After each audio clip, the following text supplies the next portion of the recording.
marketing industry, everything is tied to how do I lose weight? And we use intermittent fasting as this tool.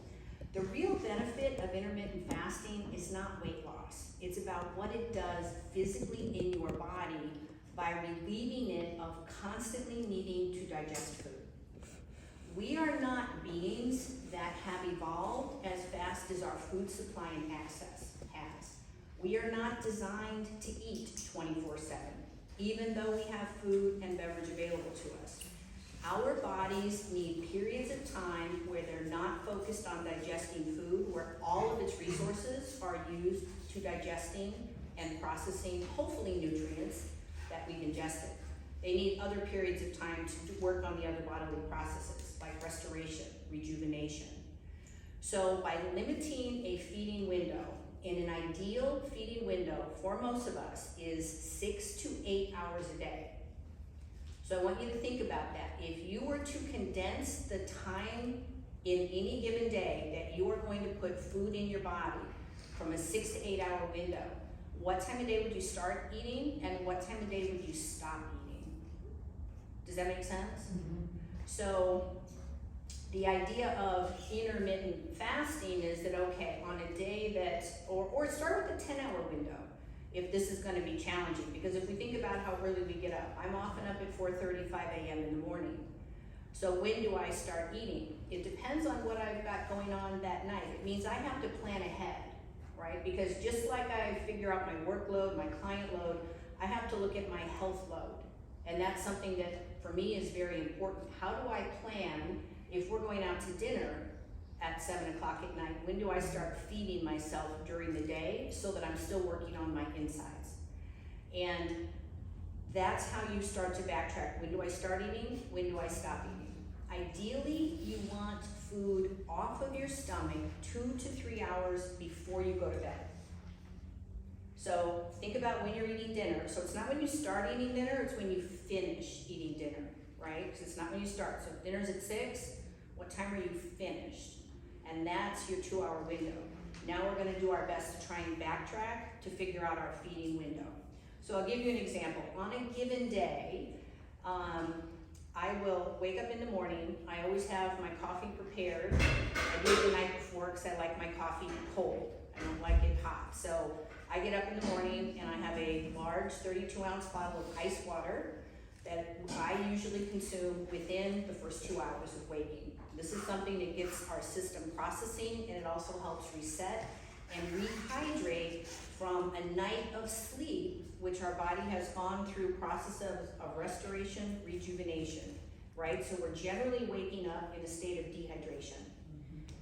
And then I use my coffee, and my coffee usually has some form of collagen powder in it and some kind of an oil, like an MCT oil or a coconut cream or something of that nature. So I'm not technically eating, but I'm putting something in my body that my body can utilize. And my first meal isn't until 10 or 12. Yes, ma'am. So how do you differentiate that from eating? So you're saying I'm giving my body nourishment. To me, whether you're chewing it or drinking it, it's the same thing. So I'm just trying to. So that breaks down to, does it move the level of insulin in your system? Okay. So when you bring in, say, coffee with a little bit of oil, what it does is it keeps insulin stable. Blood sugar doesn't go up and down. So it technically doesn't break your fast. At least that's what the study showed. Okay. So like level of carbs or something that you're like, what do you use as your like? So usually it's an MCT oil, Right. And Bulletproof is one of the ones I like because it stays liquid, whether it's cold or warm. And unlike coconut cream, which is one of my, I'll alternate month to month because I like to play with different fats. But MCT oil is probably one of the most stable, most interesting. So it gives me a little bit of energy in the morning as well. It's working with my coffee and my water, and it's not changing my baseline insulin level, so I'm not getting a spike first thing in the morning. Yeah, I've tried MCT oil before, but it upsets my stomach. Is there maybe a time frame that it won't do that because it's so new in my system? So my suggestion would be use less of it. Okay. Yeah, just use a little bit less of It it. was already made. Bulletproof, they have the one that's a green label, they've got an orange label and a green label. I like the green label, it's called C8, MCT C8, And C8 is the type of medium chain triglyceride that's in there. That one happens to have caprylic acid, and that works really well on our intestinal system. Yeah. So we limit the feeding window. So my first meal may be about 10 a.m., it may be noon, it may be 2 p.m., and that just depends on what's happening in the daytime. When we limit our feeding window, the idea is, one of the worst things that's come out of gyms is this idea of eating all these small meals, snacking all day long. Terrible idea. It's designed for bodybuilders. Bodybuilders are working toward a very specific goal when they're getting ready on stage, and that's about keeping their metabolism stoked as high as possible, and you do that by constantly putting wood on the fire. That's not what works for us day in, day out, and it doesn't help you from a baseline health standpoint because your body's constantly firing. Does that make sense? So you want to get down to 2 meals a day to 3 meals a day. And each one of those meals should be nutritionally balanced.